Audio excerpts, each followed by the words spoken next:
When people think of World War I, they have this vision of trench lines and men going over the top, both German and French, British, later Americans. Technology is vital in understanding the way World War I was fought, and particularly how it sort of came to a standstill.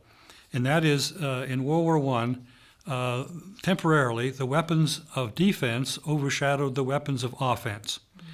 And that's what got them trapped in the trench system. World War I is often thought of as the first big technology war, and most wars have a newer technology.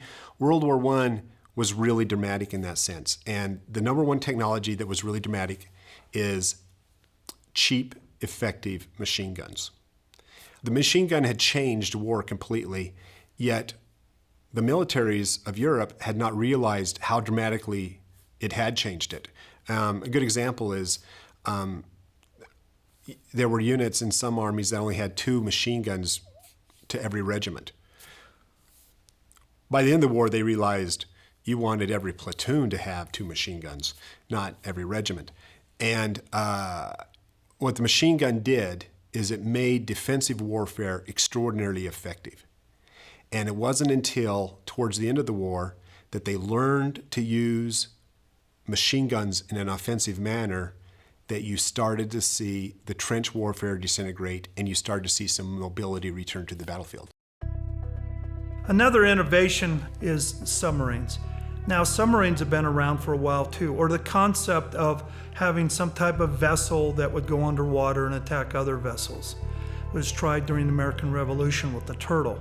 And then even Jules Verne in his great novels anticipated that aspect.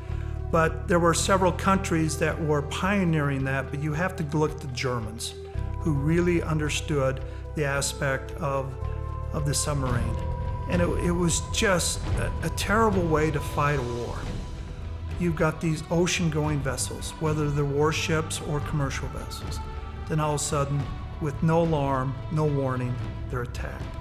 Torpedoes were primitive then. They could only be shot straight forward. There was no homing devices, they were not missiles.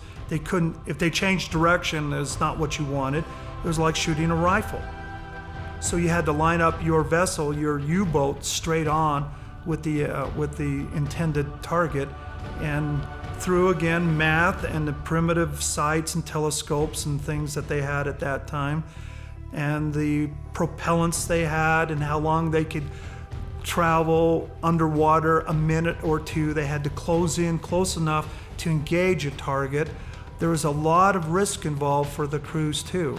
But the idea of the submarine used by the Germans, the way it was used, the tactic was to starve England, blockade England by sea, not allow any ships or certain vessels from certain nations to get through. So the idea is, well, if this is modern war, if this is total war, then why are we allowing certain vessels through? The Germans were frustrated. They couldn't impose a blockade with surface ships, though they did send surface raiders out to run around and try to get ships. And some of the surface raiders were quite successful, but by and large, they needed to use this new weapon, which was U-boats. Now, each side had submarines. They hadn't quite realized how effective submarines could be. The British declared the North Sea, and that's how you get into Germany by sea, a war zone, and threatened to shoot or to sink any ships coming through. And that did a lot of damage, a lot of harm to German society. The German blockade was in reprisal for the British blockade. That's the way it usually works. Britain, in contradiction of international law, had blockaded Germany, including foodstuffs. So Germany would import food through neutral countries like the Netherlands. And what did Britain do? It effectively imposed blockades on the neutral countries to prevent that from happening. The blockade is the key military tactic that defeats Germany in that war. So their goal was to starve Germany into an early surrender, to make the political price at home too great for the Kaiser to continue the war. And when I say the Kaiser, I mean the military.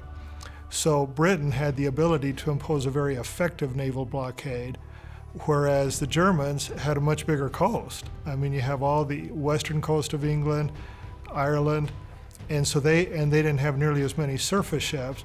So here's America supplying Britain, America with a virtually unendless supply of food and material and all the things that Britain needed to survive. And America would not trade with Germany. And so the Germans were furious with us. And so the only effective tool they had was this new creature called a U-boat, where you could launch a torpedo and sink a ship before it even knew that it had been observed. There was this thing called the cruiser rules that had been in place for a long time that would enable countries to trade in times of war. And the cruiser rule said, if a ship comes by, fire a shot over its bow, and if it stops, fine, look for contraband and so on, escort it to the nearest neutral port. If it keeps going or shoots at you, then it's fair game. Okay? The Germans said, yes, we'll go along with the cruiser rules. But Winston Churchill, First Lord of the Admiralty, said to all British captains, at the cost of trial for treason and losing your license, if a German submarine comes to the surface and fires a shot over your bow, ram it, because there's nothing more susceptible than a submarine on the surface as opposed to its deadly presence beneath the surface. When war occurs, unfortunately, civilians and non-combatants suffer also. And so in World War I, we have this aspect where the German Navy, the High Seas Fleet, and so on, has changed policy or did develop policy through Kaiser Wilhelm II to engage with commercial vessels. Now, what were they truly commercial? Were they all commercial? Were they carrying combatants? Were they carrying munitions and war material at times? Yes, they were. Many were. The Lusitania wasn't as sort of innocent, if you will, innocent passenger ship that people thought it was. It was still in the books as a British auxiliary cruiser, although the British had turned it over to civilian control. There was a lot of ammunition down in the hold. There were at least 300 Canadian soldiers, the Winnipeg Rifles, in civilian clothes. So the Germans knew all that, and they could tell themselves, all right, this is a British cruiser disguised as a civilian passenger ship, and therefore it's fair game.